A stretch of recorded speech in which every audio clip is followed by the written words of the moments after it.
everyone, and thanks for tuning in to another episode of the EventBuzz podcast by Purplepass. It is my absolute pleasure to introduce today's guest, John Russell, the Executive Director for North Carolina's longest-running Shakespeare Festival. He is here to talk about the theater's transition from in-person live performances to now being fully online. We will be discussing their recommended practices when it comes to virtual plays, strategies for finding community support, and other tips for making it through this pandemic. So let's start with telling the listeners a little bit about your guys' theater and the shows you guys put on and where they were hosted before COVID and just the overall mission that you guys are trying to accomplish with it's Montford Park Players. Montford. Correct. Okay. Yeah. So, sure. So the Montford Park Players was founded in 1973 to produce the works of Shakespeare and other plays on a classical theme. We are North Carolina's longest running Shakespeare festival, and according to research, either the fourth or fifth oldest outdoor Shakespeare theater in the United States, and one of only 15 Shakespeare companies to have performed all of Shakespeare's 37 or 38 plays. So our home is the Hazel Robinson Amphitheater, which is located less than a mile from downtown Asheville, North Carolina. I think lots of people have heard of Asheville. The facility was built for us by Asheville Parks and Rec, and we've added onto it over the last 38 years. We hold the property on a long-term lease. A wonderful venue, great capacity. We seat about 1,000. And our mission statement, yes, is making theater available, affordable, and accessible to all. Now, how do we do that? We perform outdoors in the summertime, and that is a means of getting people that ordinarily would not go to an indoor theater. Most people think if they go out, they have to dress up. Here they can go in their Bermuda shorts and jeans or whatever, bring a picnic, bring their favorite beverage, just enjoy an evening out under the stars and a play as well. Affordable. For all of our history, our outdoor shows have always been free.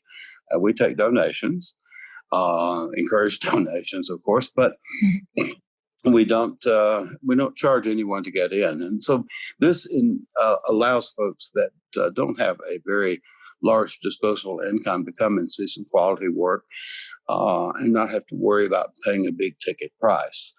Accessible, just trying to get as many people as possible from all walks of life into the theater. Yeah, awesome. Yeah, it looks cool. I was checking out different photos and stuff, and it looked like you guys did a lot outdoors. I actually don't think I've ever been to an outdoor theater. That would be really fun. It really is. It's a unique experience. Some operate on a different basis. They'll say, okay, you can only eat food that's purchased here or whatever, but we've always been very laid back about it. We even several years ago got ourselves a permanent ABC license, so we serve wine and local beer. And of course, Asheville is known for its craft beer, so we specialize in that as well. But we allow audience members to bring their own in. That's a nice little add-on. And what is your role with the company? Well, my title is executive director, but that doesn't mean a whole lot because I have a T-shirt that says, "All the world's a stage, and I'm the janitor." So somebody's got to be the one that is just responsible for making sure that everything goes according to schedule, and that's my job.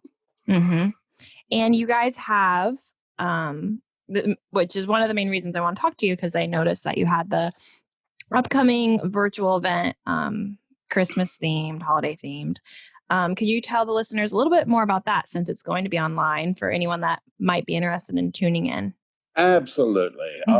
We'll be doing our virtual production of Charles Dickens' A Christmas Carol, the old story written, of course, as a novella by Dickens, but translated into a play format by many different playwrights and directors.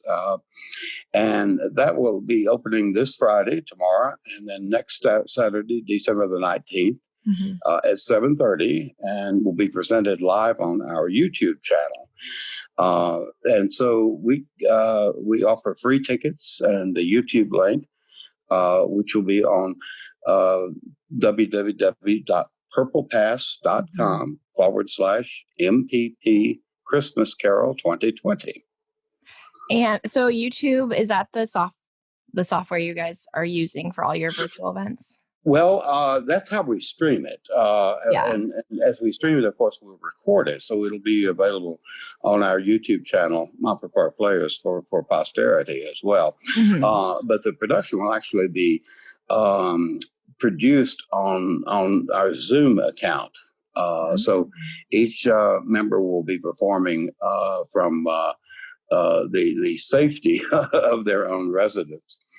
And will be curated by our director, and appropriate music and things inserted as the show goes on. So it's a dual type platform. Oh, okay. How many performers are you guys involved? I think we have about 16. Wow, that's a lot of coordination. It really is. One of the things we did, we went online to the ultimate online big box store. I won't name it, and we bought these cameras with the halo light around them, so that everyone will look good. On their production. Because if you like me, you've been on so many Zoom meetings where it's difficult to see.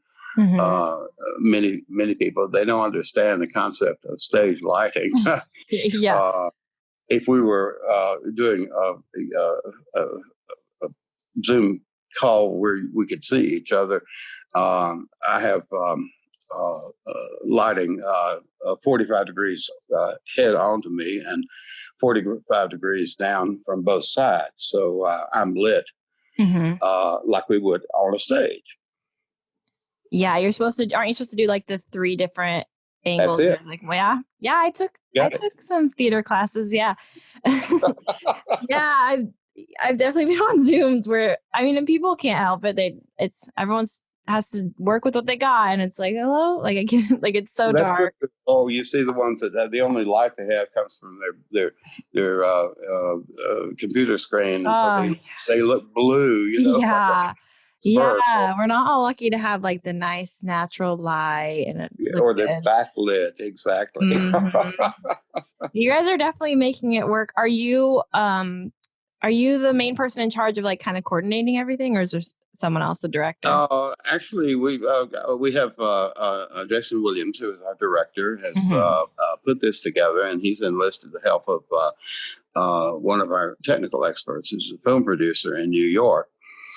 Who started out with us, and so she knows a lot about the technical aspect of all that. So she's been working very diligently to make it all look good.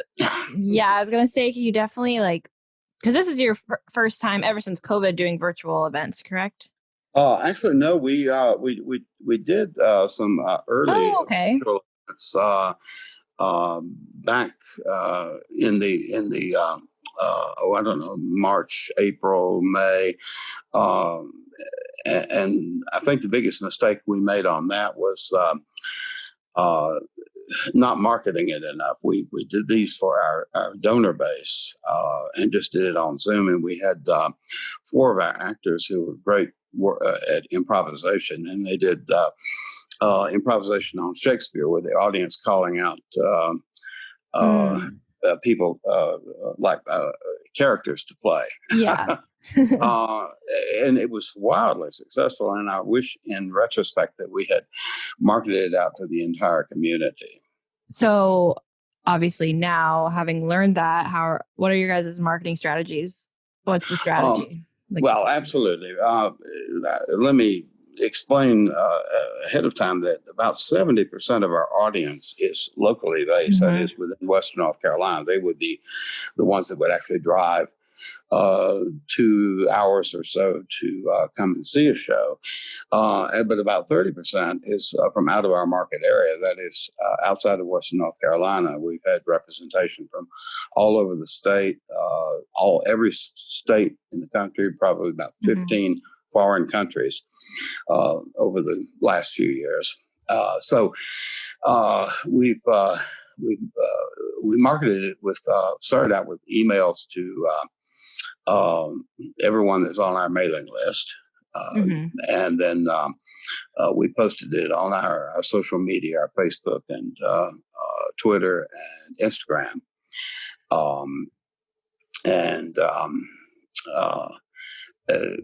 Results have been turning out really well. Since we have such a very faithful local base, we want to give them first opportunity on that, and rather than do our normal wide-ranging advertising all over the state and the region, et cetera, that we couldn't afford anyway, because so much of our income comes from at-the-show donations, what other theaters would refer to or would call ticket sales. So when you lose 85 to 90% of your revenue, you have to tighten your belt and do what. Right? We've all got so creative. We had to.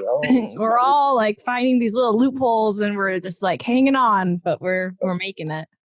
Oh, I know. I was talking to a friend of mine who runs an equity theater here in Asheville, and he's saying it's really interesting. He's been able to get some playwrights that they work with to allow them to live stream their shows, but he's having problems with Actors Equity about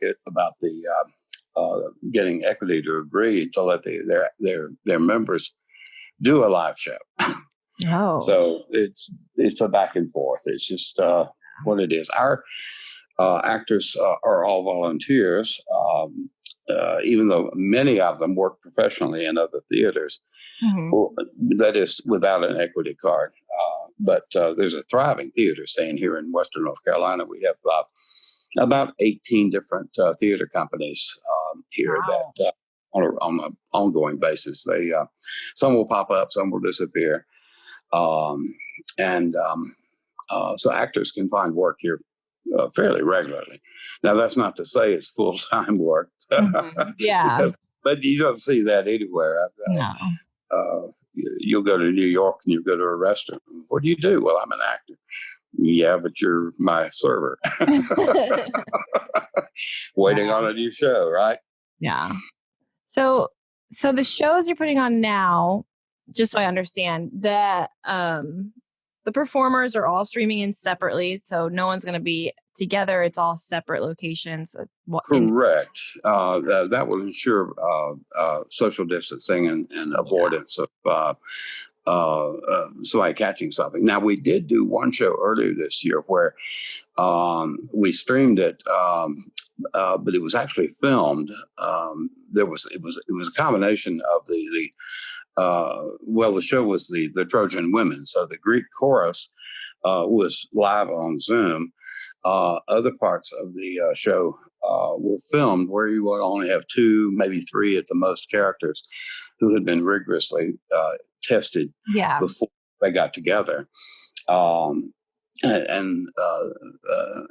filmed. And it was all stitched together and just presented on our YouTube channel. Oh, quite successful. It was a different way of going about it. Gotcha. I'm probably gonna be watching now because I'm just curious to see how it all comes together. It sounds like a really cool production. I'm looking forward to it. Yeah. The one thing I regret from the beginning of this is not hiring a 12-year-old kid who knows more about the technical aspects of doing this than I do. Yeah, they could easily be like, "Here you go, set it up. You're good to go." Oh, absolutely. Yeah, it's definitely a learning curve. I mean, thank goodness, I guess, for the internet, because there's a answer to everything. There's a video tutorial for everything. So you definitely can make it work. But we have a lot of play theater groups that are doing what you're doing, and we also have a lot of DJs that are putting on sets virtually, which is cool. So I did want to ask you, just from your experience of doing this, if there's any like you mentioned the lighting or any other equipment or tips for putting on, like making your video, making your background look better. Does that make sense?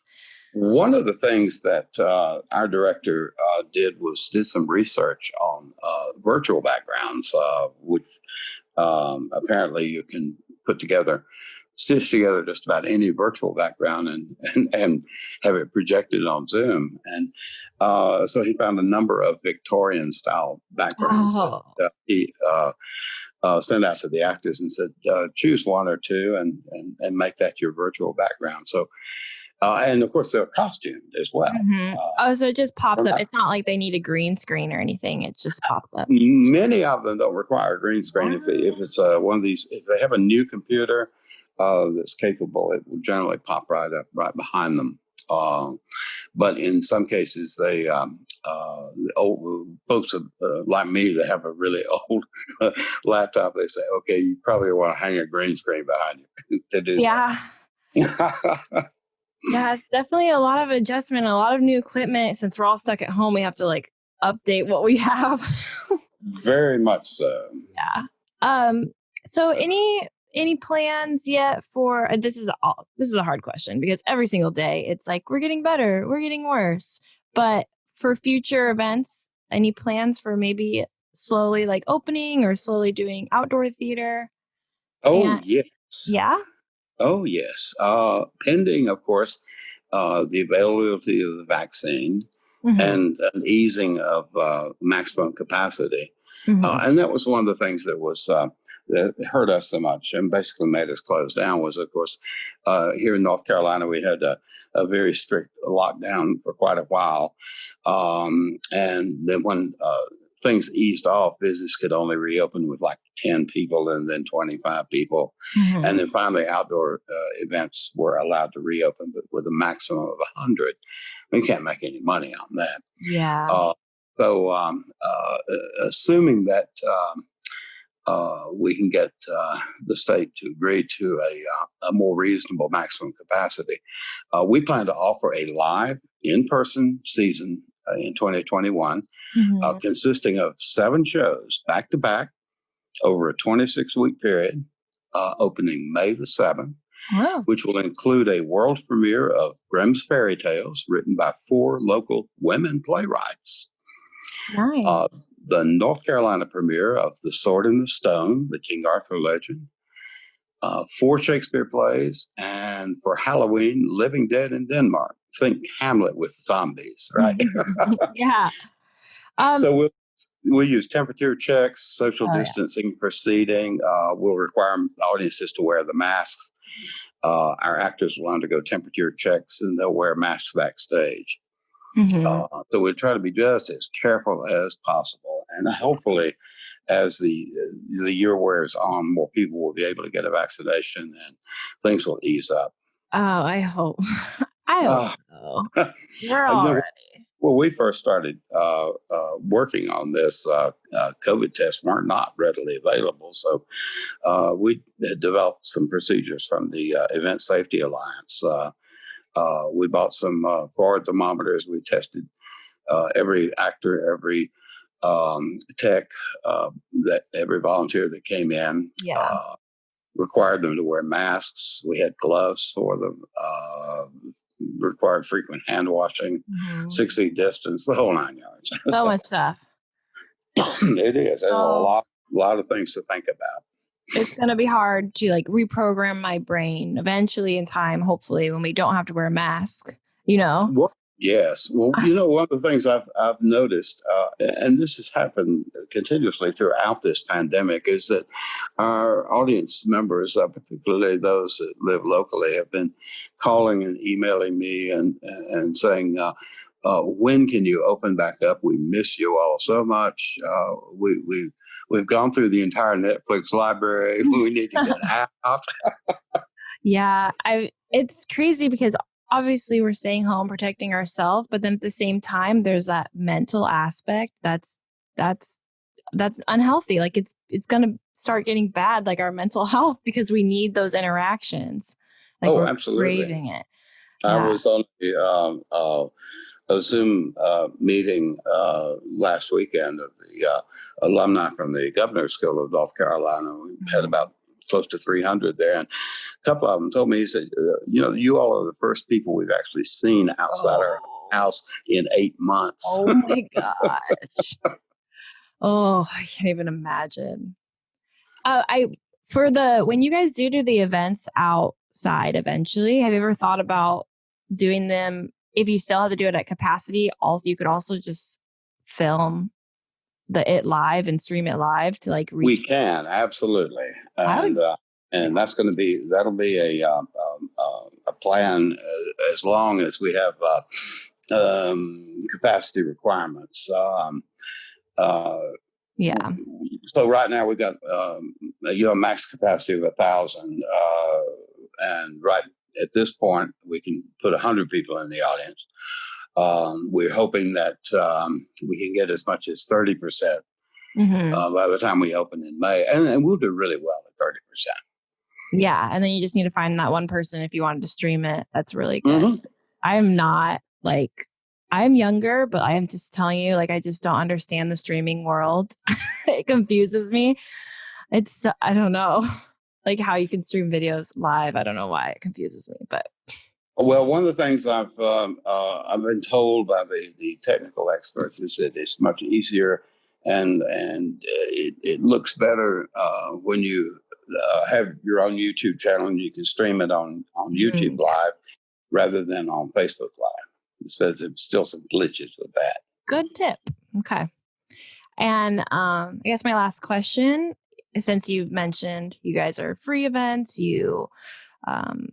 it's based on donations. You guys have a strategy for kind of seeking out that community support online and collecting donations, or kind of making it easy for your audience to give back to you guys?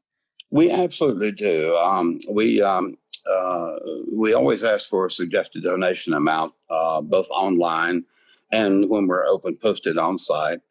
And we reinforce that on site with a note in our program and in the curtain speech. We offer multiple ways on site to donate, PayPal, Venmo, just about anything. And we do really well, by the way, when folks donate through Purplepass. That is a wonderful platform because the average donation per person is about 4 times what we get at the theater. Oh, I wonder, probably because it's so easy. Like you're already putting in your credit card information, or not your credit card information, but you're already going to RSVP and it's there. So that's probably why. Exactly. Convenient. It makes a huge difference. So, and of course, when we're even throughout the year, we also do semi-annual fund drives by mail and by email and social media. And we use social media a lot, all the platforms to get our message out. Yeah. One of the things that we've started doing this year has been renting out the theater for other events.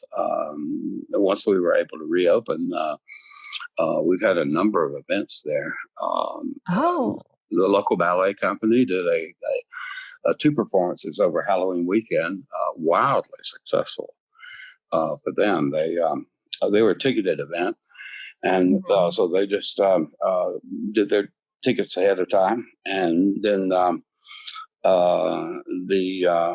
another one just said, "Okay, we just this is a free event.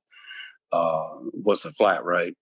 And we negotiated a nice flat rate, and I think we will be continuing that. We have a relationship with a music production company, so we had planned to have music concerts at the amphitheater all year long, and that didn't work. But the musicians are rescheduling for next year, so that's a good thing.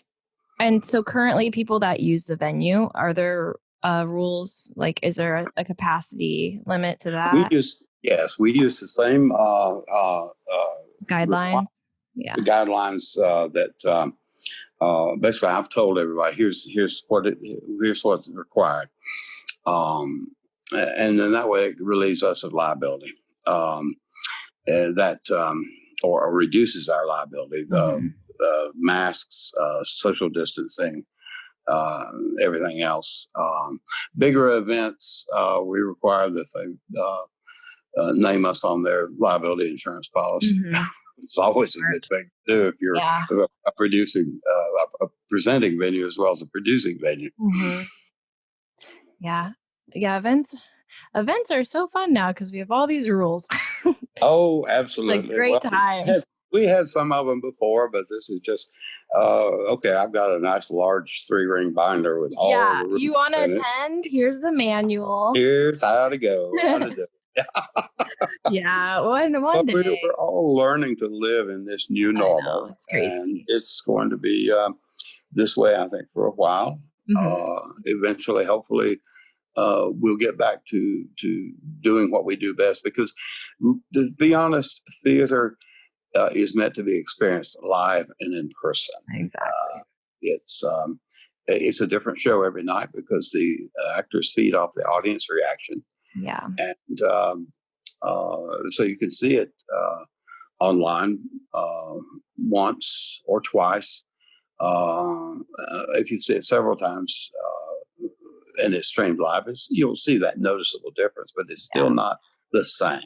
Yeah, I agree. And for like other people in your position or other theater groups out there trying to make that transition to online, to getting their events out there in some shape or form, is there one like tip that you can give them? I would say if you've got the funding for it, try not to do it on the cheap. If you're having to do it like on Zoom, make sure your actors have adequate lighting. Many of them know this. But surprisingly, a lot of them actually don't. So things like what we did, I think we bought these cameras with these halo lights for like $59 as a good investment for us, because we intend to continue doing virtual programming even when we go back live. Because we've seen how well it's received, and we get people that we might not ever see at the theater because they just don't like to travel. That is like the one like good thing, especially for events. Like it's kind of forced people that were uncomfortable with technology before to go into the streaming side of things. And now they're like, at least from talking to everyone else, a lot of people are like, I did not want to do it. And now they're doing it. And they're like, hey, I'm reaching so much more people and I'm getting a great response. So it's kind of, it is a wonderful marketing tool to be able to not only present your work to people around the world, but also to drive more people back to your theater when you're live, and in person. So we really, you're right. We reluctantly embraced it because we had to. But we've come to the conclusion that it's a great marketing tool for us. So we will continue using it. But nothing does beat an in-person event. So no, you're absolutely right. Nothing. And we surely hope that we can get back to it sooner rather than later. Exactly.